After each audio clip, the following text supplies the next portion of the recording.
আসসালামু আলাইকুম। Mobile phone 400 গজের মধ্যে থাকতে পারবে না, এই আইনটা আপনারা করেছেন, বোঝা যাচ্ছে রাতের অন্ধকারে, কিন্তু আপনারা সেই আইনে থাকতে পারেননি। পুরো বাংলাদেশের জনমতের কারণে সেই আইনটা আপনাকে উইথড্র করতে হয়েছে। আমরা যেটা বলছিলাম, ইলেকশন ইঞ্জিনিয়ারিং কিন্তু হতেই পারে, এখনো চলমান আছে। আমি একটা দাঁড়িয়ে আছি, এটা একটা ভোট কেন্দ্র। এখানে হয়তো দেখা যাবে যে আগামীকালকে একটা দিন সময় আছে, পরশু দিন কিন্তু এখানে ইলেকশন হচ্ছে, বুথ হচ্ছে। সুতরাং ইতিমধ্যে আপনারা দেখেছেন, আমরা যে বলেছিলাম, সাবধান করেছিলাম, ইলেকশন ইঞ্জিনিয়ারিং আপনি জানেন না, আমি জানি না, হাদির বিচার চেয়ে যে জাবের ইসরাফিল যে গুলি খাইলো, এর পিছনে কোনো ইলেকশন ইঞ্জিনিয়ারিং ছিল কিনা আমি কিন্তু নিশ্চিত নই। কারণ অনেকে চাচ্ছিল বুটটা বন্ধ হয়ে যাক, কিন্তু আলহামদুলিল্লাহ জাবের স্পষ্ট ঘোষণা দিয়েছে, সকল দেশবাসী একমত ছিল নির্বাচন হতেই হবে। সুতরাং নির্বাচন বন্ধ করতে তারা পারেনি, যদি কেউ করতে চায়। কারণ ইতিমধ্যে আমরা দেখছি দেশি বিদেশি অনেকে চাচ্ছে নির্বাচনটা বন্ধ করে দিতে, এখনো চাচ্ছে। সাবধানতা এখনো দরকার। আগামীকালকে এই কেন্দ্রের মধ্যে, এই ধরনের বাংলাদেশে শত শত হাজার হাজার কেন্দ্রের মধ্যে ইতিমধ্যে বক্স আসা শুরু হয়ে গিয়েছে। এখানে পুলিং অফিসার, পুলিং এজেন্ট থাকবে এবং এদের নেতৃত্ব দেবে প্রিজাইডিং অফিসার। আমি আজকে এই ভিডিওটা খুবই গুরুত্বপূর্ণ, বিশেষ করে যারা পুলিং এজেন্ট থাকবে ওনাদের সদিকে যথার্থে বেশ কিছু গুরুত্বপূর্ণ কথাবার্তা বলছি, বিবেকের তাড়নায় বাধ্য হয়ে।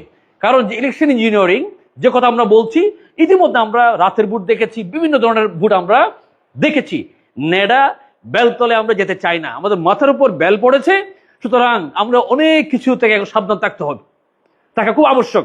দেখুন, পুলিং এজেন্ট প্রত্যেক নির্বাচনী প্রার্থী যিনি রয়েছেন, ওনার পক্ষ থেকে প্রত্যেকটা কেন্দ্রে 5টা যদি বুথ থাকে, প্রত্যেকটা বুথের জন্য একজন করে উনি পুলিং এজেন্ট দিতে পারবেন, এবং 10টা থাকলে 10 জন পুলিং এজেন্ট উনি দিতে পারবেন। এবং এই পুলিং এজেন্টের কাজ কি? পুলিং এজেন্টরা ইলেকশন ইঞ্জিনিয়ারিং হঠাৎ অত্যন্ত গুরুত্বপূর্ণ ভূমিকা রাখতে পারে। আমি সবার কাছে বিনীত অনুরোধ করব, আপনি যেই দল করেন না কেন, নির্বাচন যদি আপনি সুষ্ঠু চান, এই ভিডিওটা সবাই কাইন্ডলি শেয়ার করে দেন। আগামী দিনের, কালকে বাদে পরশু নির্বাচনে বাংলাদেশে যাতে আমরা সত্যিকারের জনমত উঠিয়ে দিতে পারি। আমি পুলিং এজেন্টদের প্রতি বিনীত অনুরোধ করব, আপনারা ভোরে ভোরে একদম নির্বাচন কেন্দ্রে চলে আসবেন। সকাল 7:30টায় বুথ শুরু হয়ে যাবে।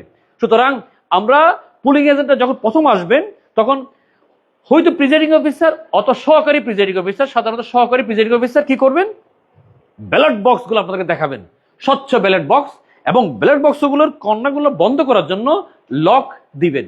সেই লকটার একটা নাম্বার আছে। আমার সম্মানিত পুলিং এজেন্ট ভাই বোন যিনি দায়িত্ব থাকবেন, উনি কাগজ কলম সাথে রাখবেন, নোটবুক সাথে রাখবেন, কিছু এক্সট্রা। ওই নোটবুকের মধ্যে উনি কত নম্বর লক হয়েছে সে লকটা নোট করবেন।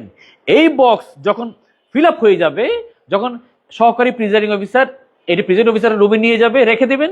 বিকাল বেলায় যখন বুট শেষ হয়ে যাবে, কাউন্ট করবেন, তখন ওই বক্সটা যখন ওপেন হবে, তখন ওই পুলিং এজেন্ট উনি ওই দেখা লকটা মিলিয়ে নেবেন, এই বক্সের সাথে লক মিল আছে কিনা। ইলেকশন ইঞ্জিনিয়ারিং হচ্ছে এখানেই। ব্যালট বক্স ভর্তি একটা বক্স আইনা যদি আপনারা এটা দিয়ে দেয়, আর এটা যদি চুপিসার উঠে নিয়ে ফেলে, করার কিছু নাই। সুতরাং একজন পুলিং এজেন্টকে সকালবেলা ভোর থেকে একদম শেষ পর্যন্ত আপনাকে নির্বাচনী কেন্দ্রে থাকতে হবে। এবার দেখেন, উনি একজন ভোটার যখন ভোট দিতে আসবেন, উনি দেখবেন কড়া চোখে এই ব্যক্তি একাধিকবার এসেছে কিনা, তার হাতে অমোচনীয় কালি যেটা আছে সেটা ইতিমধ্যে লাগিয়ে ফেলেছে কিনা, তার সাথে ভোট যে তালিকা লিস্টের নাম ঠিকানা মিল আছে কিনা, এগুলো চেক করার কথা সবাই জানেন। এখানে আরেকটা বিষয়, সাধারণত 5 to 10% ভোটার যারা বয়স্ক মানুষ, যারা ভোট দিতে পারেন না, কষ্ট হয়, কোন মার্কা সিল মারবে এটা জানেন না, বিধি অনুযায়ী ওনারা তখন সহকারী প্রিজাইডিং অফিসারকে বলেন, আমাকে এই মার্কায় আপনি ভোটটা দিয়ে দেন। এই ক্ষেত্রে সহকারী প্রিজাইডিং অফিসার দায়িত্ব হচ্ছে পুলিং এজেন্ট যারা রয়েছেন ওনাদেরকে উপস্থিত করে ভোটটা দিয়ে দেয়া। এখন এক্ষেত্রে ভোটটা কি, ভদ্রলোক যে 80 পর বয়স্ক, 70 বয়স্ক যেই চাচাটা মাঠা যে মার্কা বলেছে সে মার্কা দিচ্ছে কিনা পুলিং এজেন্টরা সেটা কিন্তু নিশ্চিত করবেন, না হলে ঘটনা কিন্তু এখনো ঘটতে পারে। সো এবং শেষ পর্যায়ে এসে যখন বুথগুলা কাউন্ট করা হবে, সেই কাউন্টের সময় যদি আপনার এই কেন্দ্রে 10 জন পুলিং এজেন্ট থাকে, হয়তো 10 জন এলাও না, একজন এলাও। প্রত্যেক মার্কা থেকে একজন করে পুলিং এজেন্ট এলাও হবে বুথ কাউন্ট করার জন্য। এই সময়ে অন্যান্যরা যারা নোট রেখেছেন, ওই যে এত নম্বর ব্যালট বক্সের এই লকের নাম্বার এত, ওনারা যিনি দায়িত্বশীল ওনাকে এটা হস্তান্তর করে দিবেন।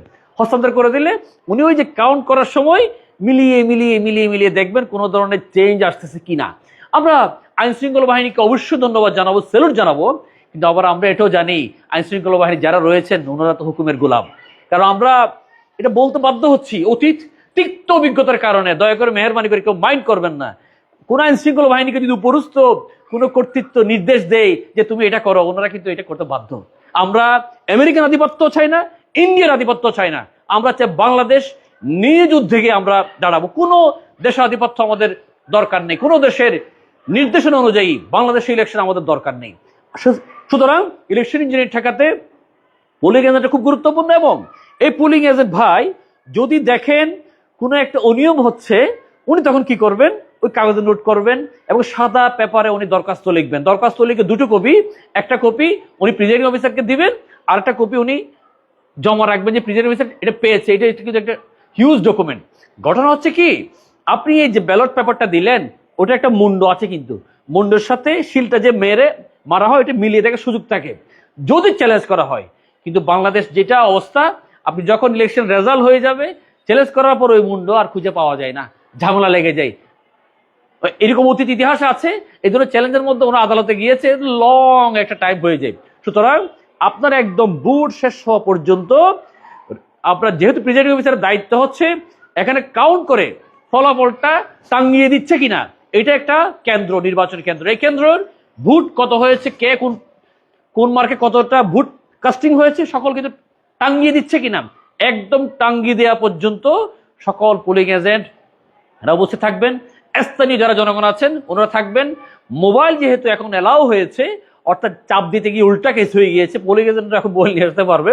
তো আমরা আশা করব বুথের মধ্যে কোনো মোবাইল নেওয়ার দরকার নাই, বুথের কোনো ছবি ওঠানোর দরকার নাই। দেশের আইন শৃঙ্খলা রক্ষা করার জন্য এই বিধিটা মানা সকলেরই দায়িত্ব। কে কোন জায়গায় ভোট দিচ্ছে এটা দেখার অধিকার আপনার নাই, এটা দেখার কোনো ছবি তোলার অধিকার আপনার নাই। আপনার এলাকাবাসীর মধ্যে আজকে ইলেকশন হয়ে যাবে, কালকে বাদে পরশু আমরা তো এলাকাতে একই মানুষই থাকবো। আমি আমার পার্শ্ববর্তী প্রতিবেশীর সাথে সুন্দর একটা সম্পর্ক রাখবো।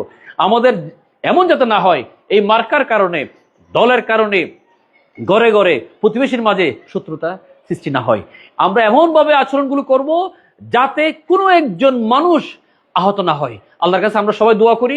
যদিও বাংলাদেশ ইতিমধ্যে আমরা দেখেছি অনেকগুলো নির্বাচনী কেন্দ্রে অনেকগুলো দুর্ঘটনা ঘটেছে আগে, আগামী কালকের পরপরশু নির্বাচনটা যাতে আমরা একটা উল্লেখযোগ্য ভূমিকা রাখতে পারে, এটা কোনো ধরনের মারামারি ছাড়া ইলেকশন হচ্ছে। আমি সকলকে বিনীত অনুরোধ করব, ভোট দিতে আসুন, হ্যাঁ ভোট দিবেন অবশ্যই। এবং এবং ইলেকশন ইঞ্জিনিয়ারিং আজকে রাতে, কালকে এবং পরশুদিন ভোর পর্যন্ত যাতে মধ্যরাতের ভোট বা অন্য কোনো বিষয়ে ভোট করতে না পারে, সবাই নিজেদের চোখ কানগুলো সজাগ রাখুন, মোবাইলটা সাথে রাখুন, কোনো উল্টা পাল্টা কিছু দেখলে ভিডিও করুন।